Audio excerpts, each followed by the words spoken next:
Called the gateway to the Hudson River Valley, the town of Cortland includes two incorporated villages, Croton-on-Hudson and Buchanan. Also included are the hamlets of Montrose, Krugers, and Verplanck, as well as a section known as Cortland Manor. Just to the north is the city of Peekskill.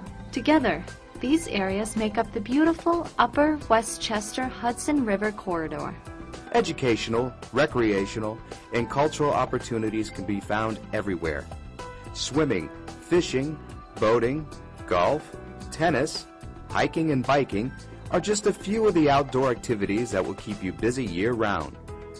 6 school districts, nature centers, museums, a planetarium, and the Paramount Center for the Arts are just some of the cultural and educational resources the area has to offer.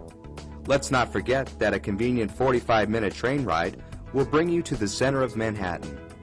As you pass through, you are surrounded by the enchanting scenery of these river villages and hamlets. The beauty of nature is everywhere, from Croton Point Park projecting out into the Hudson to the Riverfront Green Park on Peekskill Waterfront.